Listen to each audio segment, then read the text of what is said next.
पिछले कुछ टाइम से निफ्टी ने एक शानदार रैली दी। अभी मार्केट अपने टॉप से लगभग 8% करेक्ट हुआ है। तो लोग यहां पर सोच रहे हैं कि यार हमें और इन्वेस्टमेंट करना चाहिए या नहीं करना चाहिए, फ्रेश एसआईपी करें या ना करें, जो हमने पैसा इन्वेस्ट करा हुआ है उसे निकाल लें। So there are so many questions जो लोगों के दिमाग में है। आज इस वीडियो को देखने के बाद आपको इन क्वेश्चंस का आंसर मिलने वाला है। आपको किसी से पूछने की जरूरत नहीं पड़ेगी। आप ना सीधा गूगल पर जाइए और लिखिए निफ्टी पीई रेशियो। अब जब आप किसी स्टॉक में इन्वेस्टमेंट करते हैं तो आप उस स्टॉक का पीई देखते हैं। निफ्टी 50 के अंदर एनएससी के ऊपर लिस्टेड टॉप 50 कंपनियां आती हैं। उन टॉप 50 कंपनियों का जो एक एवरेज पीई है वो बताता है कि निफ्टी का पीई क्या है। सो वो अभी हम यहां पर देखते हैं और हिस्टोरिकली भी देखते हैं। सो अभी हम 2024 में हैं। अक्टूबर मंथ तक का अगर आप पीई देखोगे तो 23.38 का आ रहा है। अब ये क्या ज्यादा है या कम है, ये हमें समझना जरूरी है।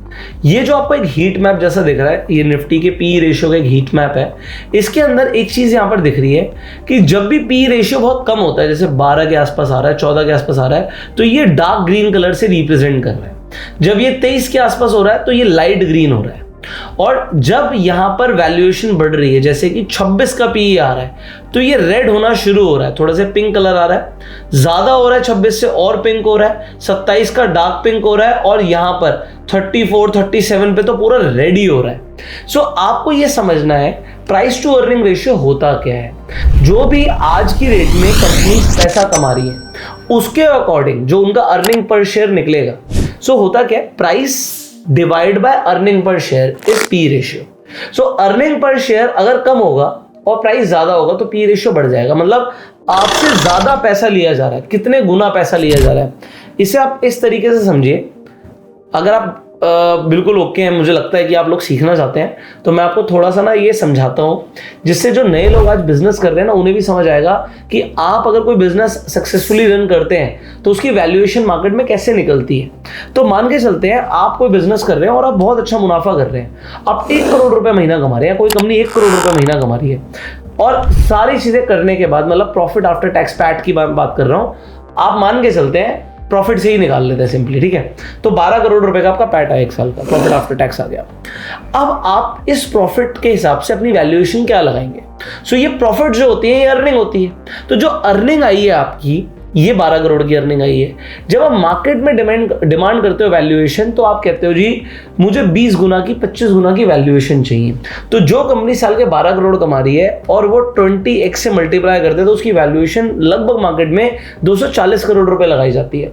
अब 240 करोड़ का जो मल्टीप्लायर है, ये कभी कभी कुछ लोगों को ज्यादा लगता है। जो वीसीज होते हैं वो 20 गुना की वैल्यूएशन पे पैसा नहीं देते, मार्केट 20 गुना 25 गुना की वैल्यूएशन पे पैसा देती है। VC generally 5x 7x 10x तक की वैल्यूएशन पर जाते हैं।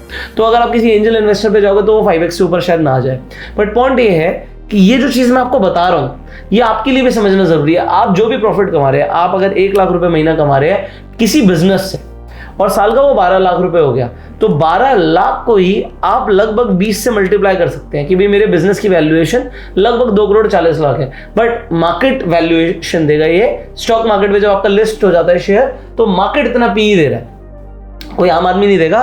तो आप लगभग 5 से 10 गुना मान के चल सकते हो। तो this is a simple calculation कि भाई प्राइस जो भी है वो हमेशा ज्यादा होता है। तो जो स्टॉक मार्केट है ना वो हमेशा बबल होता है।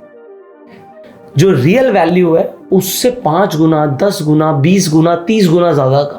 तो आप कहते हो ना मार्केट में क्रैश आ सकता है, वो क्रैश और ये बबल हमेशा इसी चीज को फटने की बात होती है। अब एक एवरेज जो पीई दिख रहा है यहां पर, वो कैसे पता लगेगा। जब ये 40 तक जा रहा है तो मतलब प्राइस बहुत ज्यादा है यार, अर्निंग ही नहीं है इतनी, तो इस टाइम पे हमें इन्वेस्टमेंट नहीं करना चाहिए। बट जब पी रेशियो 12 के आसपास आ रहा है तो इसका मतलब है यार मार्केट जनरली 12 13 14 15 16 17 इस वैल्यूएशन के अकॉर्डिंग एक फेयरली वैल्यूड होती है। बट इसके लिए भी आप सिंपली क्या निकालते हो, एक मीडियन पी निकालते हो। मीडियन पी क्या है कि मैं हिस्टोरिकली देखना चाहता हूं।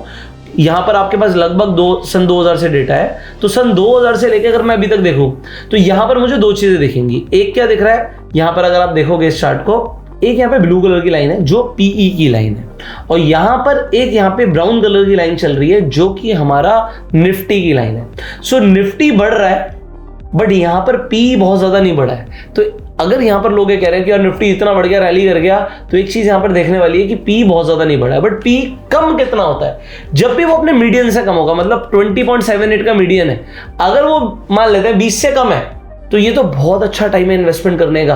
क्योंकि अगर आप ऐसे पी पे जाके खरीदोगे, जैसे कि यहाँ पर आपको दिख रहा है क्रैश आया, पी 10 तक भी पहुंच गया, बट ये 10 तक रेयर है, बहुत रेयर है। तो अल्टीमेटली ये क्या है, अगर मीडियन के नीचे नीचे मिल रहा है तो आपको एक बहुत अच्छी रैली कल को मिल सकती है, क्योंकि आप बहुत अच्छी वैल्यूएशन पे खरीद रहे हो। तो आपको क्या देखना चाहिए, आपको इस वक्त का पी देखना चाहिए। अगर आपको बहुत ज्यादा इन्फ्लेटेड दिखता है, अगर आप बहुत ज्यादा इन्फ्लेटेड क्या बोल सकते हो, मोर देन 25, अगर 25 से ऊपर जा रहा है तो आप कहोगे कि यार मार्केट थोड़ी ओवर वैल्यूड लग रही है, थोड़ा नीचे आएगी तो खरीद लेंगे, या फिर अपने इन्वेस्टमेंट डिसीजंस उस अकॉर्डिंग ले सकते हो कि भाई 35-40 तक का पी जा रहा है, अब हम अगर हमें अभी प्रॉफिट बुकिंग करनी है तो हम कर सकते हैं। सो ओवर 25 का जब पी जा रहा है तो आप प्रॉफिट बुकिंग के बारे में सोच सकते हो, बट जब आपको पी दिख रहा है लेस देन 20, तो फिर वहां पे इन्वेस्टमेंट्स करनी चाहिए, मतलब ये हिस्ट्री बोलती है। बाकी आपका क्या मानना है वो आप कमेंट में बता सकते हो। इसी तरीके से होता है पीबी रेशियो। पीबी होता है price to book value. Price to book value historical क्या चलता है, इसका मीडियन क्या है ये भी हम यहाँ पे देख लेते हैं। इसका मीडियन है 3.54, अभी क्या चल रहा है 3.72, जस्ट ओवर द मीडियन। अगर ये 3.5 से नीचे आपको दिखता है तो ये राइट टाइम हो सकता है आपके लिए इन्वेस्टमेंट करने का। अब हमें लास्ट ये कब दिखा था, ये हमें लास्ट दिखा था 2023 में, और जब ये मिला था उसके बाद मार्केट ने ऑलरेडी रैली दिया ही है।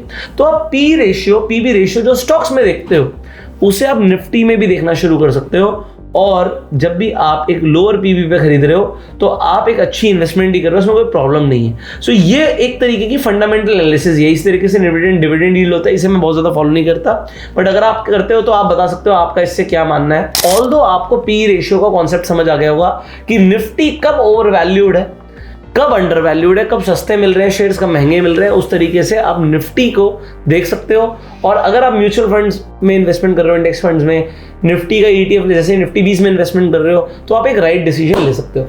फाइनली आपको क्या लगता है इस वक्त मार्केट ओवर वैल्यूड है, अंडर वैल्यूड है, कहां जा सकती है, कमेंट करके जरूर बताइएगा। फाइनली अगर आप स्टॉक मार्केट में नए हैं तो आप फ्री में जाके अपना डीमैट अकाउंट खुलवा सकते हैं, आपको लिंक डिस्क्रिप्शन और पिन कमेंट में मिल जाएगा। इनफैक्ट आप रेफर अर्न करके भी एफिलिएट इनकम अर्न कर सकते हैं, और फिर चाहे तो उसकी भी SIP शुरू कर सकते हैं। वेल्थ तो आप क्रिएट करेंगे ही, मुझे ऐसा लगता है पर्सनली।